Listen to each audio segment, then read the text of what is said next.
My wife demanded we swap partners with her best friend, so I went along with it. My wife, Stephanie, waited until we were eating dessert at Cassie and Paul's house to drop this on me.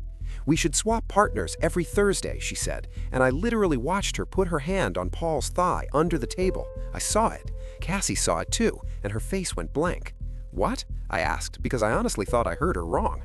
Partner swapping. We date each other's spouses. She said it like she was talking about switching cars for the weekend. Paul kept staring at his plate and wouldn't make eye contact with me. It's already decided, Stephanie said. Thursday nights, you take Cassie out, Paul takes me. I felt my chest get tight. When did they decide this without me? This is insane, I told her. Then she leaned in close and whispered, "Room 237, last Tuesday when you were at work." My whole body went numb. She was telling me she'd already cheated and now wanted my permission to keep doing it. "So are you in or not?" she asked louder. I looked at Cassie and she was crying without making any sound. "Fine," I said. "Let's swap partners." Stephanie smiled like she'd just won something, but then I noticed Cassie had stopped crying completely. That should have told me something right there. When the first date night came around, Stephanie spent forever getting ready. She put on this red dress I'd never seen before that she'd been hiding in our closet. Paul's car was already running in our driveway when I left. I brought Cassie white roses because I remembered she mentioned liking them once. Her hands shook when she took them. "Paul never," she started, then stopped. At dinner, she pushed her food around and barely ate anything. "You okay?" I asked.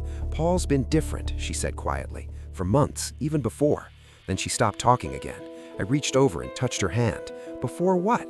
"Nothing. Forget I said anything." But then her phone lit up with Stephanie's name, and she turned it face down immediately. When I got home that night, Stephanie was already there. Her hair was all messed up, and her lipstick was smeared on the wrong side of her mouth. "How was Cassie?" "Good. How was Paul?"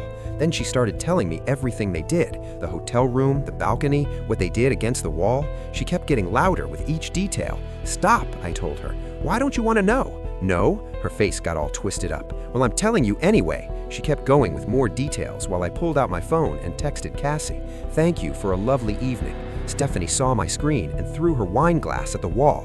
It shattered everywhere, and I just stood there looking at her. The next week, I had to pick Cassie up because her car broke down out of nowhere. "Paul was supposed to drive me?" she said, looking confused. "He forgot." At dinner, she had way too much wine. "Can I tell you something?" she asked, and her eyes looked glassy.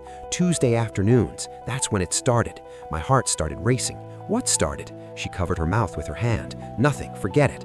But Tuesday was when Stephanie had mentioned the hotel, and we both knew what she meant. Then we had to go to Stephanie's parents' house for dinner. Stephanie showed up late, and I could smell Paul's cologne all over her clothes. Her mom noticed it right away, and her face changed. "Is that men's cologne?" The whole table went quiet. "We're sharing partners with Cassie and Paul," I said, "every week." Her dad dropped his fork, and it made this loud sound. "Sharing? Taking turns dating each other's spouses?" Stephanie's idea. Her mom stood up from the table. "In my house?" she said, and her voice was shaking. Stephanie tried to explain, but everyone had already smelled the cologne and knew what was happening. That night, Cassie called me. "I know about Tuesday afternoons." I felt sick to my stomach. "What about them?" "I followed Paul once 4 months ago to the hotel." She sounded drunk. "I saw everything." By week 5, everything fell apart. It was Cassie's birthday, and I threw her a surprise party. I made a video of all her artwork and gave the speech about how talented and kind she was. Paul forgot it was her birthday completely. I watched Stephanie watch Cassie cry happy tears and hold on to me like she didn't want to let go.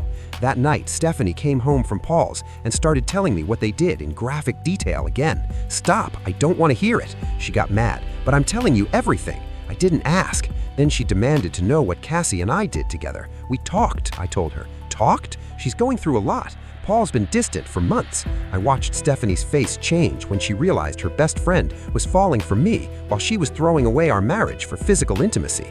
The next morning, Stephanie was shaking. "We're stopping this immediately." I showed her my phone with all these screenshots Cassie had sent me. 4 months of text messages between Stephanie and Paul, including ones before she ever mentioned swapping.